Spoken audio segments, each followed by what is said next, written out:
Hello and a very warm welcome back to Widowed AF. You're here with your host, Rosie Gilmoss, and joining me today, I've got Lisa Aldridge. Hello, Lisa. Hello. And you're not that far from me, are you? You're well, I'll say up the road, but within an hour. Yeah, absolutely. Now, Lisa, Laurie coined the term grief Sherpa, and I will never forget Lisa reaching out a hand to me when Ben died. And you arranged for me to come and meet some other widows at a garden centre cafe. And I felt like a rabbit in headlights. And just a little bit of kindness from those women kind of put that little beginning of the ready bread glow, you know, those layers that you build up to protect yourself. And we've stayed in touch, and we have both got remarried, you quite recently. So congratulations. Thank you. And I realised how little I really knew about Lisa's late husband. I don't know whether you've gone as dark as Dead and Alive yet, Lisa. Yeah, I'll have to. You have, yeah. It's the only way, isn't it? I know that Gav died in really tragic circumstances, and I know that he left behind 3 little girls who were 9, 7 and 6 10 years ago. But I'm going to let you tell your story, Lisa, and start, as far back as you like, but tell us a little bit about Gavin and who he was. Okay, so I knew Gavin for a few years. We were both in St John Ambulance. I knew of him, didn't really know him as a person. And then we both became youth leaders. He was down in Folkestone and I was in Ashford. And we ended up on a youth camp together. And we were leaders of the same group, so we got to know each other quite well during the week. No.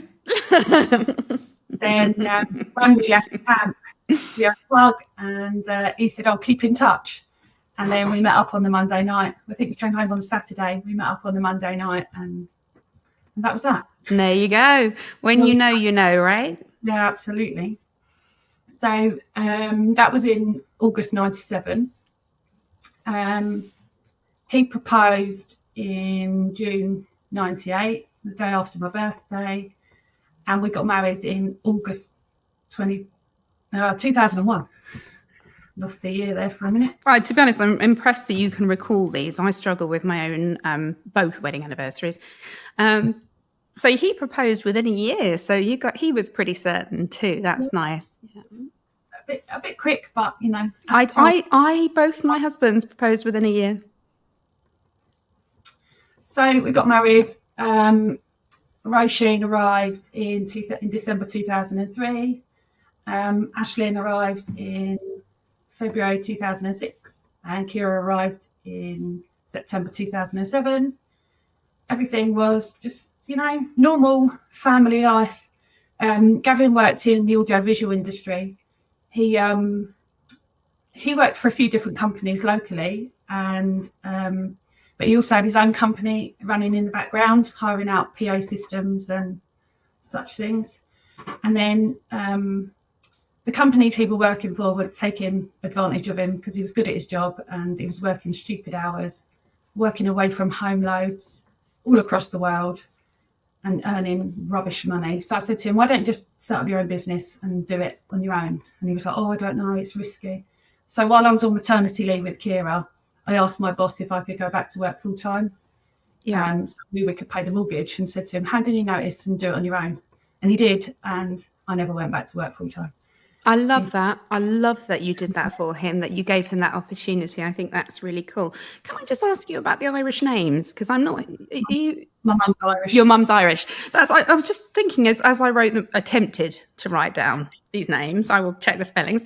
I was thinking, I've never made the connection that all your girls have Irish names. But anyway, that's another tangent. Sorry.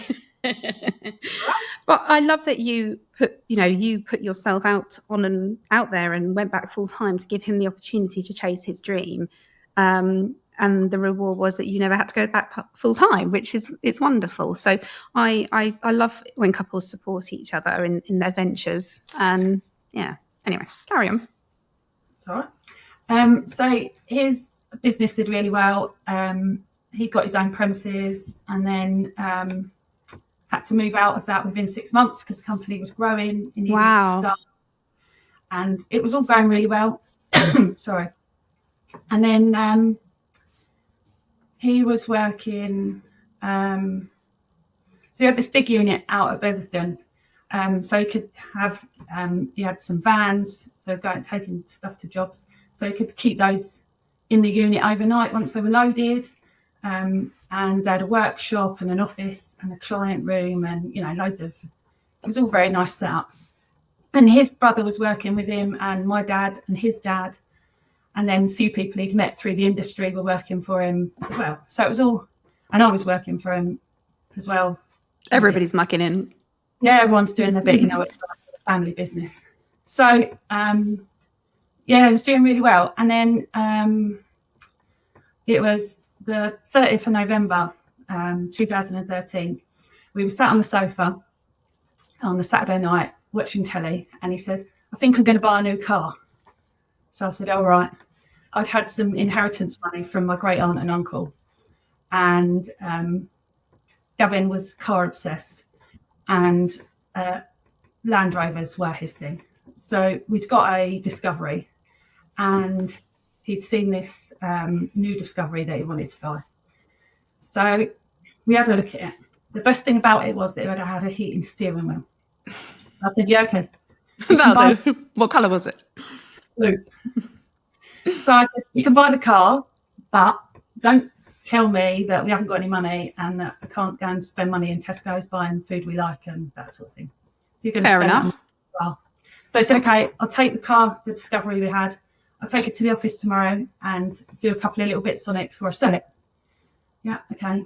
So the Sunday morning was the 1st of December. He got up and he left for the office. It must have been about 12:30, 1 o'clock, something like that. And we had lunch before he went. And we had toasted wraps. I know this is really random. And I made him one, and he ate it. And I made him another one. And he said to me, I only asked for one. So I was like, oh, well, take it with you because you'll probably be hungry. So as he went out the door, I gave him the other wrap, and he laughed at me. And he said, I'll see you later. I said, don't be late, because he's always late. Terrible timekeeper. So he laughed and got in the car, and off he went. The girls went out with Gav's mum and dad to St John Carol concert in Ashford, and Gav's brother and his other half. And I went shopping with my sister and my mum. And then Gav's best mate, Pete, who was also another guy from St John that we knew, he used to store his caravan at Gav's unit. We stored ours there as well. And he said to me, I'm going to pop down the office and get sort my caravan out for the winter as Gav's down there. So I said, oh, yeah, all right, no worries. This was via text message. Anyway, about, I don't know, 3 o'clock, 3:30, we were getting back in the car from town, and my sister was driving and her phone rang. So my mum got her phone out of her bag and she said, oh, it's the office. And I thought, oh, it's Gavin. Phoning my mum and my sister to say, can you get this for Lisa for Christmas, as he usually did. And she answered the phone and she went, oh, hello, Pete. And I thought, that's Pete phoning from the office phone. It's very odd. And then he said, I heard my mum say, yeah, we're with Lisa. And my whole body went on edge. Mm. He said, an accident? Yeah, okay. Okay, we'll come to the office. And she put the phone down. So I said, what do you mean an accident? So she said, I don't know. Pete didn't say anything, just said we need to go to the office. So my medical brain went, why aren't we going to a hospital? Why are we going to the office? And so my sister then said, I don't know how to get to the office. So I'm trying to give her instructions while my brain's going on overtime. Yeah. Anyway, we go on the I don't know if you know the A28 out of Ashford towards Tenterden. I mean, I do, but and she's going rather fast. And there's a police car in front of us on blues. So I said to Andrew, don't get arrested. We need to get to the office. So I said, right, about another 100 yards down this road, turn left. And the police car put his indicator on. So I said, follow that police car. And sure enough, the police car was going to the office. So anyway, we got to the office, and I've never seen so many blue lights in my life. Police cars, fire engines, ambulances. It was just something, well, that I don't want to remember really. Anyway, Pete came out of the office with a policewoman and he said, "Oh, this is Lisa, Gavin's wife." And my heart just sunk. And she said, "Okay, come with me." We got in the back of this ambulance. And she said to me, "There's been an accident." So I said, "Yeah, I know." And my heart's going now telling me. And she said, "The car's fallen on Gavin." So I said, "Okay." So I screamed. My mum was with me. And I screamed. And I said, "I need to see him." And she said, "You can't see him." So I said, "But I need to see him." So she said, "You can't. You need to be calm." Oh. So immediately, I just switched everything off. I said, "Yeah, I'm perfectly calm. Let me see him." So then the doctor, because I didn't realise the air ambulance had landed in one of the fields locally, and the air ambulance crew were there. And the doctor from the air ambulance came in the ambulance to speak to me. She was lovely. And she said to me, "The team are working on Gavin at the moment." So I said, "Okay." I said, "Is he going to die?" So she said, "I don't know at the moment." So I said, "Okay." So she said, but I said, "Look, can I see him?" So she said, "Yeah, you can see him." So my mum came with me and the crew were there and everything. You can imagine all the stuff was out. They were working on him. And I just held his hand and said to him, "You can't go, we need you." And then I had to go because they were trying to do different things. So I went back in the office and sat there. And then about 5 minutes, I don't know, might have been 5 minutes, might have been half hour, I have no idea. Might have been 5 hours, Lisa. They came out and said to me, "There's nothing else we can do." And I just said, "So he's dead." And then I said to my mum, "How am I going to tell the girls their dad is dead?" And I don't remember a lot else after that. I stayed at the office because then I had to wait for him to be collected. The only saving grace is that there's because of the job he did, there's CCTV all over the office. So the whole accident was recorded by CCTV. Oh my God. Although there's an inquest. There's no ambiguity or anything. It was on camera. My brother-in-law has the CCTV. I've never watched it. Do you know, I was going to ask you and my blood was sort of going a bit cold and I was thinking, no, surely she didn't watch it, but I've heard weirder. But thankfully, my brother-in-law, very switched on about such stuff, he was able to immediately download the tape or whatever it is and give it to the police so that there was no... So I had to wait for, everybody to come and do what they needed to do, the police, then had to wait for his body to be taken and all of that stuff. All that, and it's just even saying those words, like the kind of almost casual way we can say, "Yeah, and I just had to wait for his body to be taken." And we're thinking, oh my God, like at what point did we think we'd say those words in our life? Especially at our age. And when you said earlier, just this moment ago, how do I tell the girls? That got my blood cold as well, because it is that immediate thought, isn't it? Is if you have children, is how am I going to tell them? Who's got them at the moment? Were they at school? Oh, they were. So, oh yeah, hadn't. Oh no, it was the weekend. So they were at the Carol concert with Gavin's mum and dad. So when we got there, I said to Pete. So Pete, at this point, bless him, he's one of Gav's good friends that he met through St John, and he's a paramedic. So he got to the office and found Gavin and called help and phoned 999 and obviously explained to them that he's a paramedic. And so said, "We need the fire service, we need the heart team, I need the air ambulance." Everything. Yeah. So in sense of Gavin having any chance of survival, Pete was the best person to find him because, he knew what to do. It was instant. From the inquest, they said it was instant. And do you know what? That is, again, it's this weird world we inhabit, but just to know that it was instant is, yeah. I mean, when kind of similar situation with Ben's inquest, when they said to me they thought that he'd inhaled water and it would have been very instant, I kind of felt this, not a relief, but a sort of, the thought of them struggling to breathe, desperately trying to that the thought of that just it haunted me. Absolutely. Can I ask, Lisa, do they know what happened? So at the inquest, I didn't want to go to the inquest, but Pete was called as a witness. Right.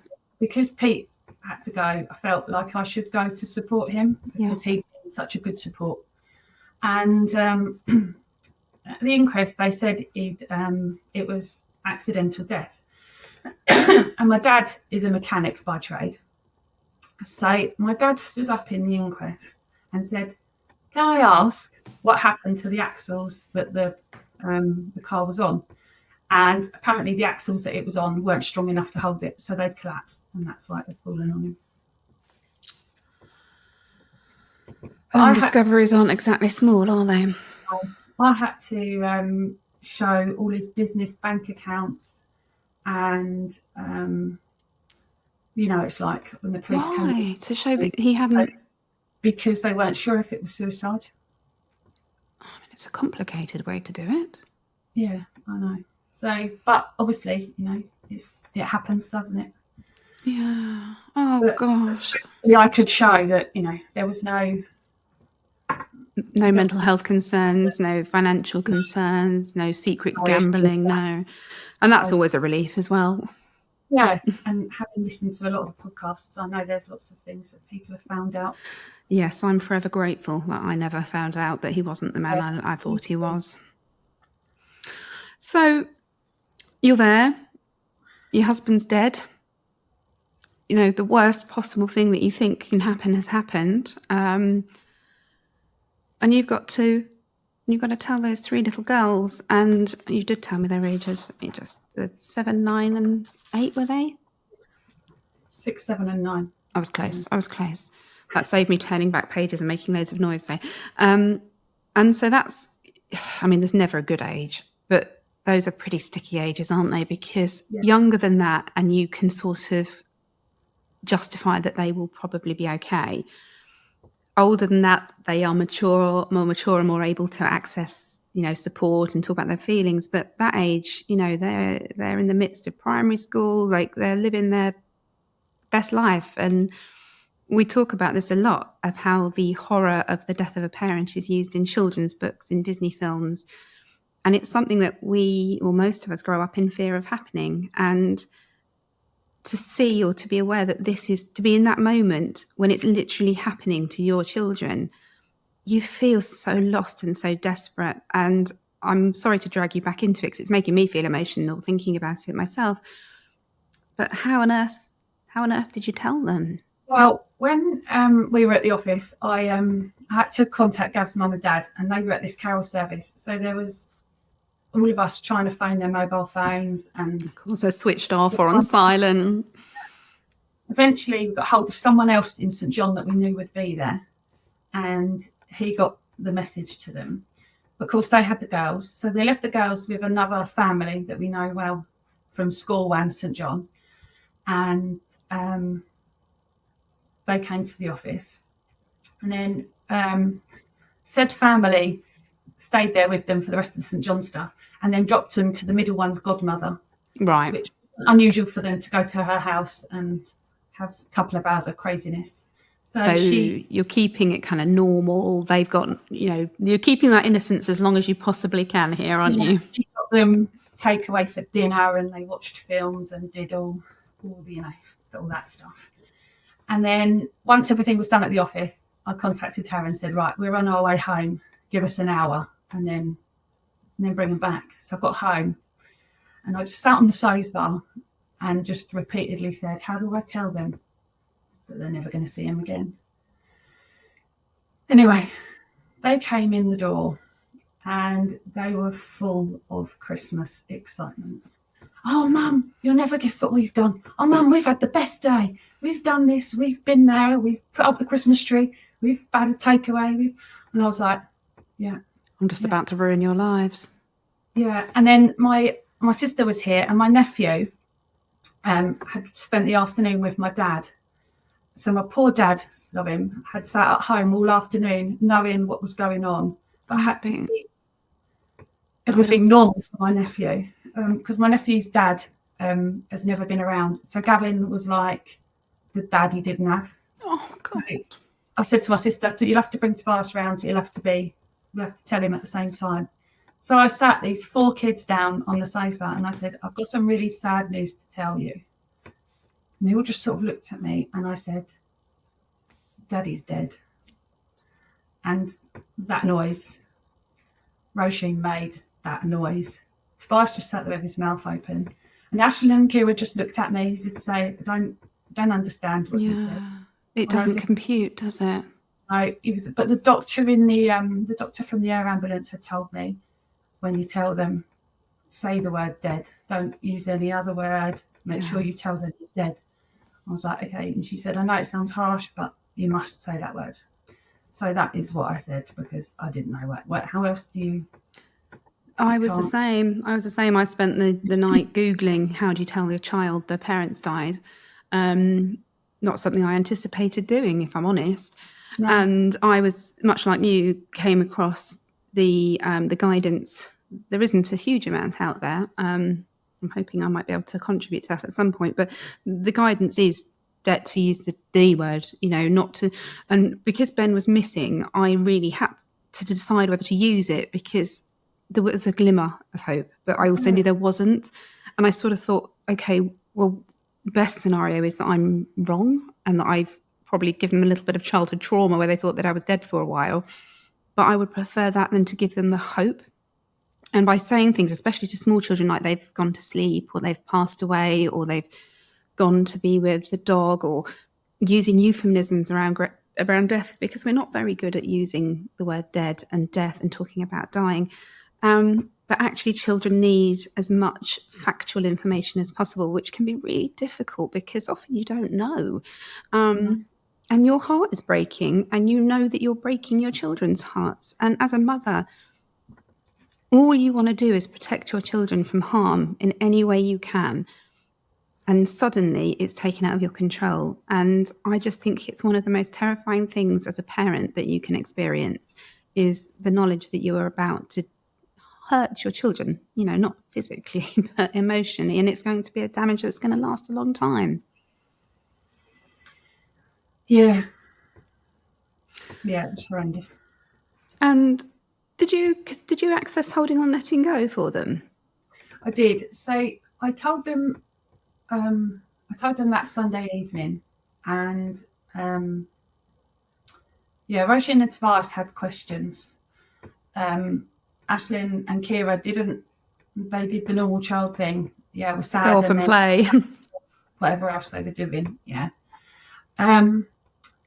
And the Monday, they should have gone to school. I kept them off school, and I went into school and spoke to school. And school said they would do everything they could to support them, whatever they needed. And then on the Tuesday, I took them into school. The head teacher said I could take them in late, pick them up early to avoid. Yes, I did the same thing. And then I decided to see where I go, what I do, and found Winston's Wish. Yeah. And then Holding On, Letting Go. So I contacted Holding On, Letting Go, and they said they can't do any support for 6 months because children need time to process it. So nothing. Oh, okay. So not because they were fully booked, but because they believe a 6-month process. I suppose that makes sense, actually. Yeah. And I thought, well, that's ridiculous. They need help now. And as you do, yeah. Winston's Wish, and they told me 6 months, and then everything I read online after that was 6 months. I was like, okay, all right then, fine. It's funny, isn't it? Because some people just go straight into therapy, and other people come to it later, and it's the same for children as well. I would just kind of point blank refused, but my eldest son had therapy from quite early on because he struggled quite a lot. Obviously, he was the oldest one. And they dip in and out now. We if we feel that they need a bit of extra support, we'll find it. But I'm a total convert to it. And particularly doing the job I do now, I have to go. It's almost like a therapist has to have a therapist, You've got to go somewhere to talk about your own stuff. But and were schools supportive? Did you actually get good support? But absolutely amazing. I'm really pleased to hear that. Roisin's birthday was on the Tuesday. Oh, shut up. So this was that last piece of my heart that was still stuck together broke that Tuesday morning when she came downstairs and I said, "Happy birthday." And she went, "Oh, I'd forgotten it was my birthday." Oh, the poor little love. 10, and you can't remember it's your birthday. Everyone wants to be 10 because they want to be double digits. And it's a good birthday, 10, isn't it? Oh, Lisa, that's broken my heart as well. Poor Rosie. It was horrendous. Anyway, so she opened her presents and we went through the motions like you do. We'd planned a party for the following Saturday. So everyone sort of rallied round to make this party happen. And her teacher from school, who was a friend of mine, and Ashlyn's teacher from school, who's also a friend of mine, they both came to the party so that they could. We'd hired a hall and just but they thought that the kids would react to them being there, and Roisin would feel a bit special because the teachers had come. Yeah, what a lovely gesture. That's so nice. I had Monty's birthday a month after Ben died. I mean, it wasn't quite as close as yours, but it was. I can remember somehow pulling this Harry Potter party together in the hall and having an entertainer, and she's sort of showing them how to do water bombs, and I'm in the kitchen just sort of staring out of the window thinking, how am I going to do this? How am I going to do this? How am I going to do this? Because you've got to sing happy birthday, and Hector's sort of hiding under a table because he doesn't want to talk to anybody. I mean, Jesus, you look back and you think, how on earth did we do it? Yeah. Absolutely. But you do. You keep fucking going. Then because we had to wait for the coroner for their post-mortem, we couldn't have the funeral till the 20th of December, which was the last day of school term. So nice and festive for you. Yeah, they were supposed to have their Christmas parties at school. So the head teacher, who'd been absolutely amazing, he spoke to me and said, obviously the girls won't be at school in school that day, and some of the staff would like to attend. So I said, yeah, that's fine. And he said, so we're going to make the Christmas parties on the Thursday so the girls don't miss out. Oh, that's lovely. And to this day, when Kira left St Simon's, I wrote a card to the head teacher and I said, that little gesture will stay with me forever. Yeah, it does. It absolutely does. It's those kindnesses in the darkest moments of your life, and they do really stick with you. Yeah, and like they had Kira was doing a nativity, and they let me go in and watch the dress rehearsal, so I didn't have to sit with all the other parents. And I was going to say, there's tears, right? Love the whole time, yeah. It was just little things like that school did that were.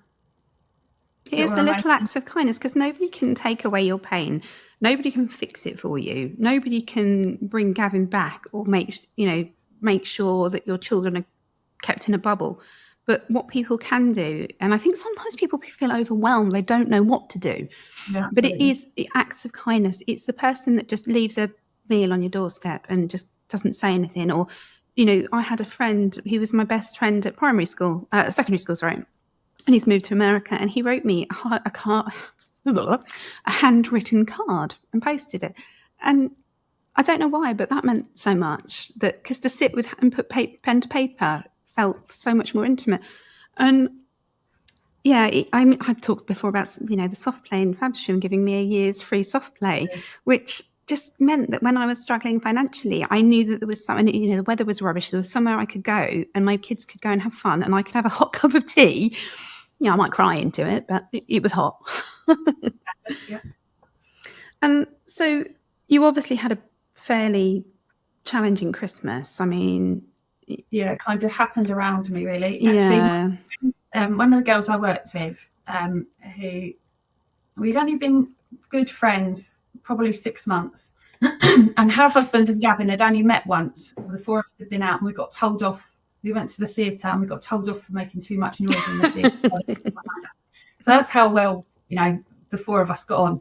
And my sister phoned Sam when we were at the office and said, you need to come. Someone needs to come and sort Lisa out. Just, you need your mate. And she came. And then the week after, Mark, her husband, appeared on my doorstep and said, I've come to pick the girls up. He said, I'm going to take them out for lunch. So I was like, right. He said, then we're going to go and buy a Christmas tree. So I was like, oh, okay. So he took the three of them off and they went and chose this huge Christmas tree and then brought it back to the house, set it all up, went up in the loft, got all the Christmas decorations and helped the girls set it up. And if it hadn't have been for Mark that day, we wouldn't have had a Christmas tree because I'm not sure I'd have bothered. And again, though, it's such an act of kindness. The first Christmas, I was like, I'm not bothering. We're not having a tree. And then about, I don't know, towards the middle of December, what the children really wanted one. And my car was in repairs. And I don't know, do you know McNade's in Faversham, the farm shop? Yeah. Yeah. So I dragged one home from there because it was the closest place. I was paid about 3 times as much for the Ponzi farm shop version, but I didn't have a car. And it was just, I can just remember just putting the decorations on and just thinking, what am I doing? Like but you go through the motions, and actually trying to hold on to some degree of normality for kids is important, even when it is that close to the death of a parent. Yeah. I hope someone else cooked. Yeah, it all happened. It happened around you. Yeah, everyone was here. The in-laws, mum and dad, yeah, everybody. They all just. And I struggled going into a new year without Ben. I felt that I was leaving him behind. And of course, you had to cross that particular Rubicon very quickly. So you're lost. So by January, you would say to people, my husband died last year, but you're only a month ago. And I don't know if you felt the same way, but I found leaving them in a previous year, not so much now, but initially quite hard. I don't think I noticed. Right. Just survival. Yeah, I don't even know my own name, let alone Please. Following year, when we went into 2015, I suddenly thought, oh, hang on a minute, this is a new year and he's not here. And then I thought, oh, hang on, he wasn't here last year either. But in my head, it was probably too soon. It was too soon to acknowledge it, yeah. Yeah. Now, how did the girls kind of manage in the aftermath, and how did you manage? So, day to day, they were okay. They kept going. Rosie struggled the most. They had eldest, right? Yeah. They had some input from school. They had a counsellor in school, and she did like one-to-one with them, but on a play therapy kind of, giving them the option to chat. Which the younger two loved the fact that they got a half hour out of the classroom. I'm not really sure that there was anything beneficial, but apart from a bit of one-to-one time, which they enjoyed. And you'll just do anything, aren't you, at this point? Any help that's offered, yes, please. Rosie didn't particularly like the lady, but found it quite useful, I think, to have a bit of time out to reset herself before having to go back and keep herself on track. She was fine at school, but harder work at home. Yes. I think I've got to keep it together at school, and then... Yeah, that's very common.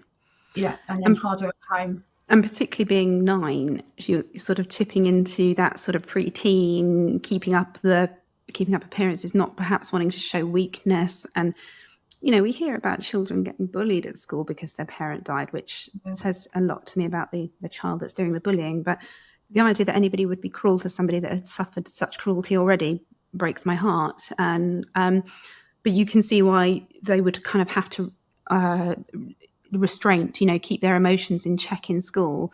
But then what you get at home can feel like a ticking time bomb sometimes, because it doesn't just come out in tears, does it? It comes out in anger and frustration. And excuse me, sorry, I won't reveal which from, but one of them said to me, I wish that you died instead of Dad once, in the middle of an argument, to which I think my response was, so do I, because I'm the one left here picking up the shit. And I don't mean that. Of course I don't. I'm glad I'm here. I'm glad I'm here and able to support them. But in that moment, I do remember feeling quite jealous of him, because I'm there with a, mountain of paperwork and complications and children that needed me. And I just wanted it to just stop for a minute, just stop, just the merry-go-round, just stop. And unfortunately, my way of making that merry-go-round stop was to hit the bottle. And I spent, most of my early grieving years, masking with alcohol and makeup and a smile, and you put on this front for the rest of the world, but it's like the clown, isn't it? The crying clown. Did you go back to work? So I had 8 months off work. So before Gavin died, going back to that conversation about supporting each other to do something, I was working in pharmacy at the hospital, and I'd got fed up of it. It was getting a bit political and I wanted to change. And I thought about doing my nursing. So Gavin's business was going well. So he said, fine. So you flipped. That's nice. Leave your job, take the nursing job, and then do training. So I did. And then I started my training in September 2012. And then my dad was taken ill. And so I couldn't manage working full time, being at uni, and my dad not being well. So and my boss said, take a year out of uni and go back next September. So I did. Thankfully, my dad recovered and all was well. And then so I went back in the September before Gavin died in the December, at which point I thought, maybe I'm never meant to do this degree. Yeah, maybe I'm jinxed. Yeah. And stopped. So I took 8 months off work. And then went back part-time. My manager has been amazing. I was able to work school shifts on the ward. And then I was working one night shift and a couple of school shifts. So I didn't, have to spend your entire wages on childcare. The year Gavin died, I was supposed to work Christmas Day. Obviously I didn't because I was off work. And I haven't worked Christmas Day since because my boss says that's not fair. Kira's 16 now. Yeah. But she says it's not right that they shouldn't have some mum or dad at home on Christmas Day. This has given me all the goosebumps. This is lovely. And actually, Lisa, it probably says more about you than you realise that everybody was so kind and willing to help you, because you do tend to reap what you sow. So the kindness and goodness that you will have put out into the world is why people helped you. And you've continued to put out kindness and goodness into the world because you're a big part of Way, aren't you? Well, you were when I joined. Yes, I did do quite a lot for Way. Yeah, I was area contact for a few years. And then ambassador for 18 months, 2 years. Yeah, I almost feel a bit of guilt that I'm no longer a member. But I felt that I had taken what I needed, given back enough of what I felt I could, the grief Sherpa aspect of helping others through. And I left. And so I am, and John is as well, huge advocate of it. And we're really big fans and supporters, and if we're ever in a position that we can make charitable donations, of course we will. But I just felt for me it had served its purpose, and I had my own network set up. But when you are, particularly in those early days, it is the first place I point people to, and you sort of log in, don't you, and look at it and go, oh my God, it's so sad in here. And there'll be people who are like, oh, my husband died 17 years ago and I still can't get out of bed in the morning. And you're thinking, oh my God, is this what my life is going to look like? But then you meet the people that make the choice. And the choice is the one that you make to live, to continue to live your life and to give yourself and your kids the best life and the most opportunities. And the people that make that choice tend to be the ones that go on and live fulfilling and happy lives, because you are allowed to. You're still here. And that does rather neatly bring me into the fact that you've remarried. So tell us a little bit about your new relationship, how you met. So I was about, just over 3 years in, and lonely, that's the word. Yeah. I mean, Gavin worked away a lot, and if he was away over a weekend, I'd pack up the girls and I and we'd go and stay at my mum's house because I hated being at home on my own. So it was inevitable, really, that I wasn't going to be on my own forever. Gavin's dad said to me, probably about, 6 months after Gavin died, that if you meet somebody else, that'll be really good, and we'll support you. And I was like, oh, thanks, that's great. Thinking, not a chance, never going to meet. Yeah, anybody. never going to happen. And so I did the dreaded online dating, and I spoke to a few people, a few nice people, had a few chats, and it was nice to be able to talk to adults that weren't talking about people that had died. And also, there is a very real physical and emotional need, particularly if you have been very happy in your relationship, and then all of that intimacy is taken away from you, and you have you don't have the anger that you may have or the resentment from a divorce or separation. You just have a lot of love, and I think that it can make us vulnerable, but I think it makes us really loving partners.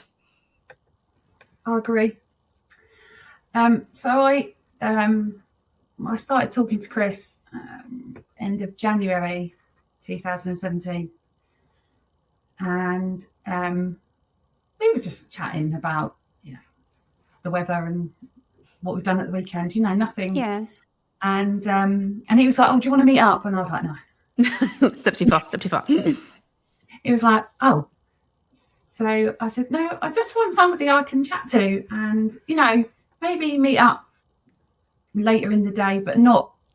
I want to get to know somebody first." Yeah. He was like, "Oh, my mum lives in Maidstone." He was living in the New Forest at the time, and he's like, "My mum lives in Maidstone, so I could come and see my mum. We could meet up."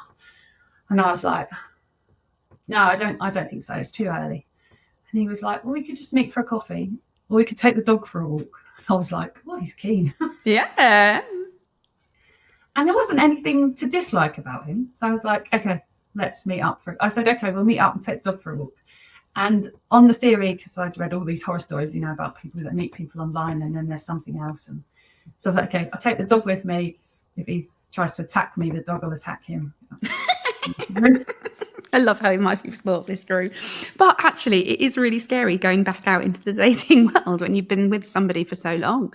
I met Ben when I was at university. Tinder wasn't a thing. Why? So I told my mum that I was going to take the dog for a walk with this guy that I'd been talking to online. And I got this big lecture about be safe, don't. I said, "Mum, I'm only going to the field with the dog. He doesn't know where he's going. I do. I've got the dog. I'll be fine." "Okay, well, text me when you're home." "Yeah, I will." So we took the dog for a walk, and then I was like, "Now what do I do?" We had a chat. He was quite nice. And then I thought, if I take him back to my house, he'll know where I live. If he's some sort of stalker, I'm in trouble. You are so paranoid, aren't you, in this moment? And then I thought, I don't know. He seems all right. So anyway, we went back to my house. And then he booked somewhere for lunch on the theory that he might be able to take me for lunch. So optimistic. I like his style. So I texted my mum and I said, "All is well. We're going for lunch." So I told her where we were going. So we went for lunch, and we were the only people in the pub. And so we felt like all the staff were watching us as we had this really awkward first date. Ugh. It was very nice. He paid the bill. We got back in the car and I gave him a kiss to say thank you. And then he was like, "Oh, you really like me then?" Oh, bless him. I was just being nice to say thank you. I've had a nice day. Yeah. He's like, "What will I get if I buy her dinner?" So we went back to Lymington, and then he texted me like all night. And then the following day he was texting me and he's like, "We've got to meet up again." And I was like, "Yeah, it'd be nice to meet up again, but I don't know how it's going to work with the girls." And anyway, fast forward about 6 months, we'd met up a few times, and then I introduced him to the girls. How did that go? Well, I thought Rosie was going to be tricky because she was 13 at this point. I thought she's going to have a lot to say. And I'd kind of been prepping them a bit about, what if I met someone else? What if, what would you think about that? They wouldn't replace your dad. They just, be a new companion for me. Because, one day you're all going to be adults. And you're that's the thing. That's the thing. They're going to leave. And they were like, And Ashley and Kira were really funny because they said to me, "Well, we'll write you a list of things that a new person has to do." Amazing. Do you have this list? So they wrote me this list. And if he had children, they had to be younger than them. He wasn't allowed to spoil his children. He had to have nice clothes. He had to have a car. I can't remember what the other things were. He wasn't allowed to be really old. I mean, they're covering a lot of the important stuff. I mean, a lot of these things were on my tick list, you know? Yeah, absolutely. So anyway, as it was, yeah, he did tick every... And when he came round the first time when they met him, they were asking him. He was like, yeah. So he's got 3 children. A daughter who's the same school year as Kira, but Kira's born in the September and Ava's a July baby. Oh, all right. So she just missed. So she is technically younger. That's good. Yeah. And then Harry and Freddie, who are now 13 and 10.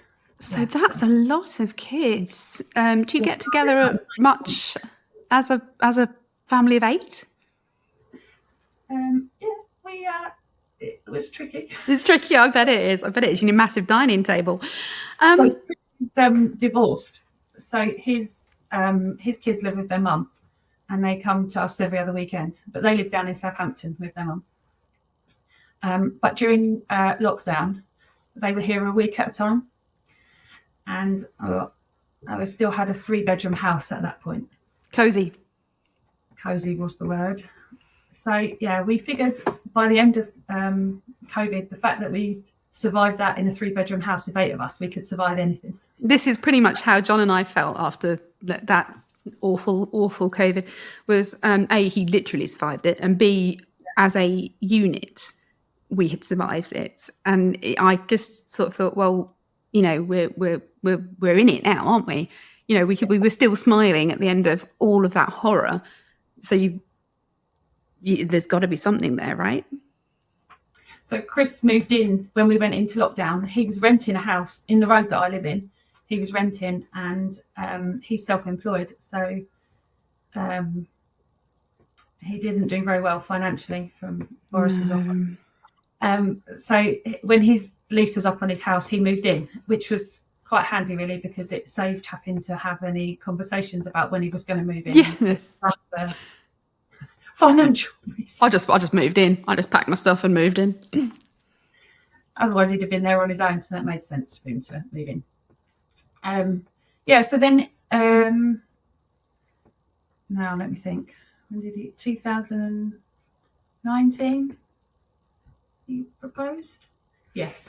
We went to London in February, which was like 2 years from the time we first met. And he bought me afternoon tea in the Shard, and he proposed at the top of the Shard.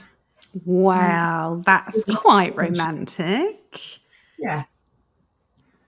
So then I was like, because I had no idea it was coming. Oh, really? No. And so I was a bit shocked. So I said yes, but I said that I need to talk to the girls first, because I wasn't happy to marry him unless the girls were happy for me to marry him. And he was a bit, oh, okay. So I spoke to the girls. They were a bit emotional. But then they were like, yeah, okay, we like him. So that's okay. But I completely agree with that. I mean, it's quite harsh at the proposal point. But we had that conversation, and our family got kind of much like yours. We got pushed together much quicker due to COVID. But I can remember, you know, John and I sort of sitting down and saying, okay, these are real feelings. This is not just a friends with benefits situation. What are we going to do? And initially we didn't tell the children. We just thought, let's see where this goes, because ours were all quite young. And then we got caught having a little snog in Tenerife, and Monty found out. And to be honest, my kids were pretty fine with it. But I think that they were so young, and I think because they'd known him as a sort of friend figure, because we'd done a few little days out and things. But yeah, it is difficult. It is introducing another partner into your children's life is difficult. And we made it very clear from the beginning that if it wasn't going to work for the kids, it wasn't going to work for us. And that's a really hard decision to make, because you've just been offered another chance at love.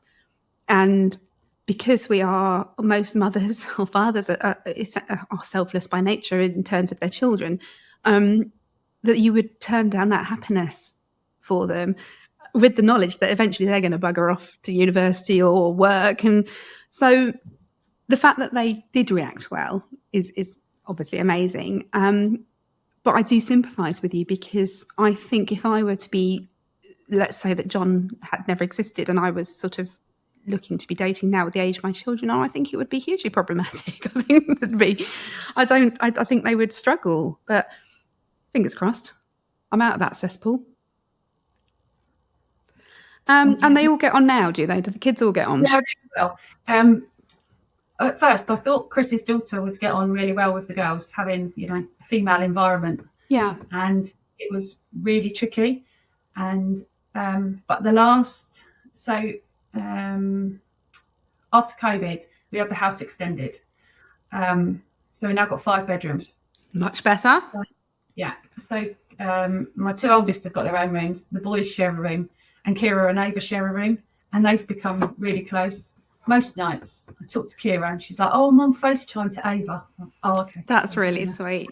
We had the same.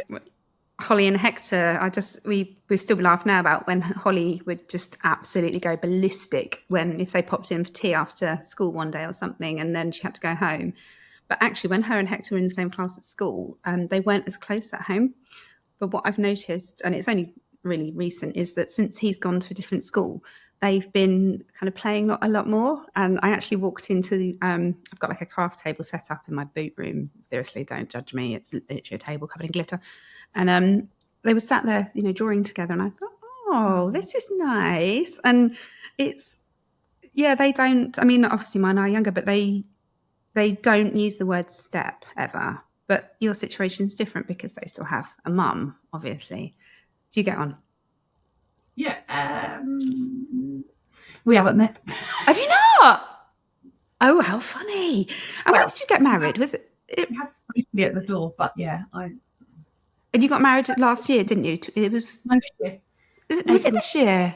Why did I think it was a winter wedding? God, my brain.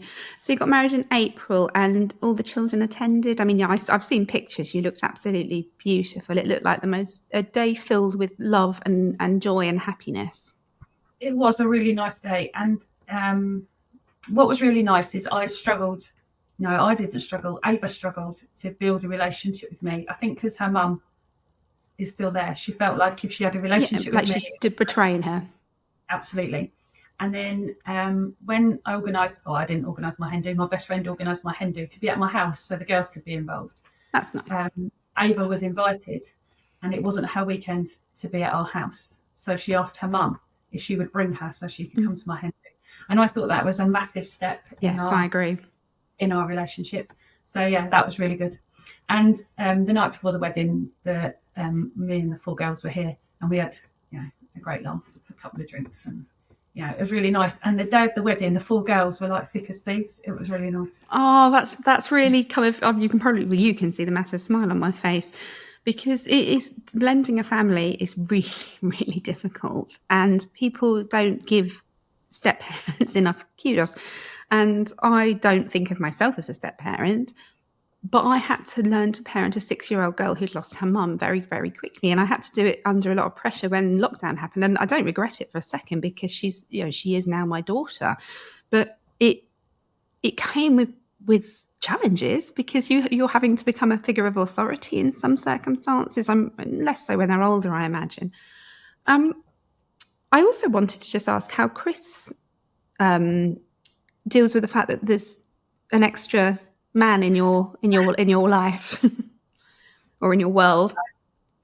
In those early days when we were talking, I did say to him, this isn't any normal relationship. I'm very complicated. I've got huge bags to bring with me. Yeah. He was like, yeah, that's fine. And I was like, yeah, but do you really understand? No, seriously. All over the house. The girls talk about him constantly. My mum and dad talk about him constantly. It's just like he's still here. He's still spoken about. And Chris is like, yeah, that's fine, it's fine. And I was like, I get it if it's too much. And you're perfectly within your rights to say, no, I can't manage that. But it's, speak now or forever hold your peace kind of thing. Yeah, absolutely. And I did say to him at one stage, we were talking about, previous lives, as it were. And I said to him, at the end of the day, your ex-wife is more of a risk to our relationship, because if at some point you decided you wanted to go back to her, you can. And he was like, I wouldn't. I was like, yeah, well, Gavin's dead, so I don't have that option. I haven't got that choice. No, but then I suppose for them, they've left a relationship voluntarily. It's broken down for whatever reason. Whereas you're still in love with that person that died on that day. It was, I think it was Laurie, but I don't want to misquote. One of my guests sort of maybe look at it differently. And they said that the romantic love dies.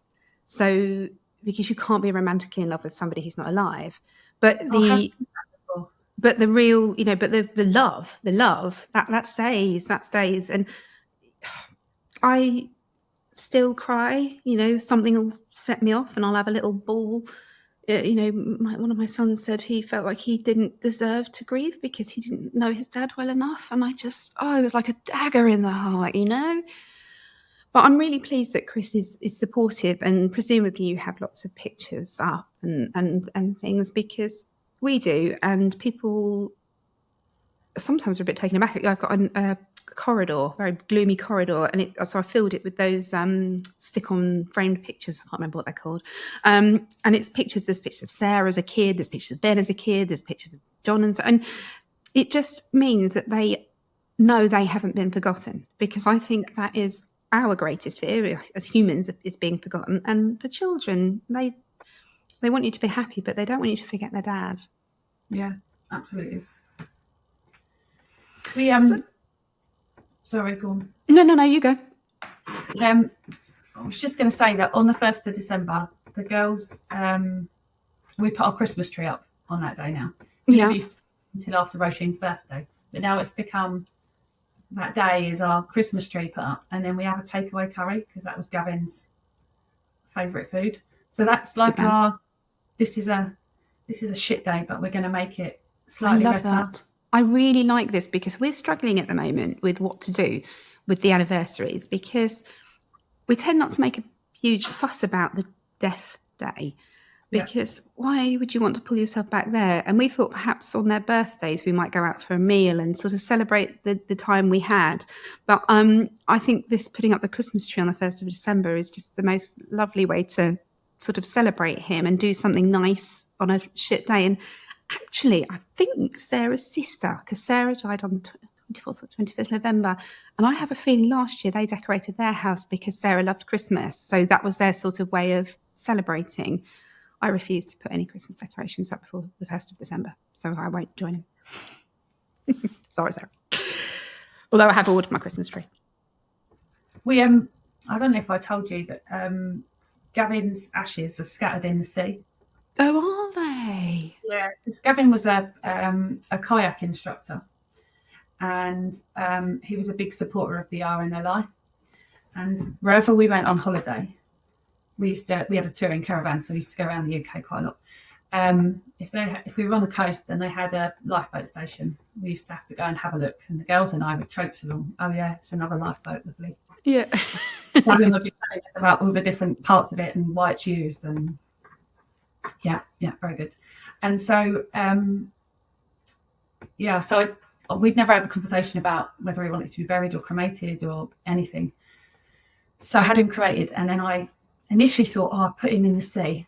And our family day out, if we were at a loose end, it would be like, right, let's get in the car, let's go to Hastings. Yeah, seaside. The girls go on the rides, and we'd have fish and chips and an ice cream and go in the amusements for a couple of hours, and it was nice day out. That was our go-to place. So I thought, well, it makes sense for that thing to go there. And then I was like, no, it's a hasty decision. But then on his birthday, which is 13th of June, I took the girls out of school for the day, 2014, and we went, and it was scorching. We had the beach to ourselves, and into the sea we went.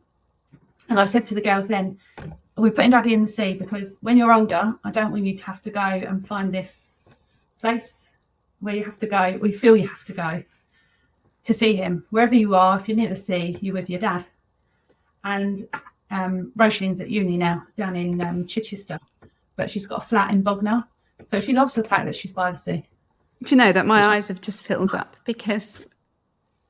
Sorry, talking about the sea, Rose. No, it's not. It's that lovely thought that wherever you're near the sea, you're near them. And I like that because the sea, I would have had Ben had he died in a less ridiculous manner, I would have had his ashes or his body put into the sea, because that was his second favourite place.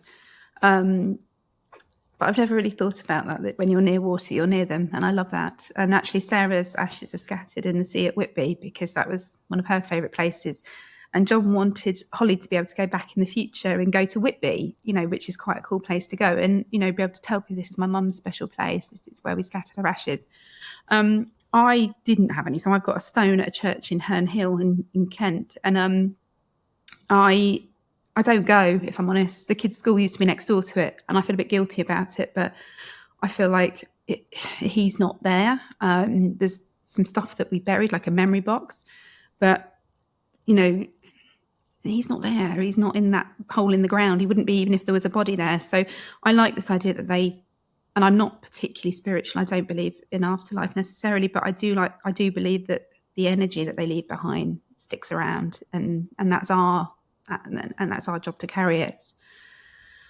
Well, I have to say, Lisa, even, having watched you personally go through the journey, because you're 4.5 years further on than me, and you were like the grief Sherpa, and I was able to sort of model grief and the way that you and others like you spoke openly about your grief meant that you don't feel so alone. And this is what we're doing here. We're giving this voice to people so that they can listen and think, because there'll be somebody that this has happened to, and they think they're the only person, And whilst our stories may not be identical, we carry a thread is woven through every single story, and it is one of low dips and highs, but it is always a story of survival, and that's what you've done. You've survived. You've got these kids through a decade without their dad, and you've created a life that is happy and fulfilling, and you didn't die with him. And I think that alone is just such a testament to humanity and to you. Thank you. So, Lisa, I'm going to let you go now, but I am going to off mic arrange to meet up with you, because I don't really know why we don't do it more. Perhaps we'll get you guys around for dinner. And of course, I hope you're keeping the 31st of August free, because that is Woodstock will be happening on that date when I find out how much it's going to cost. But thank you so much for sharing your story, Lisa, and for talking to me today. No problem. Thank you for having me. Absolute pleasure. And for everybody who's listening, if you have been affected, or if you just want to drop us a message, our Instagram is widowed_AF. We're on Facebook.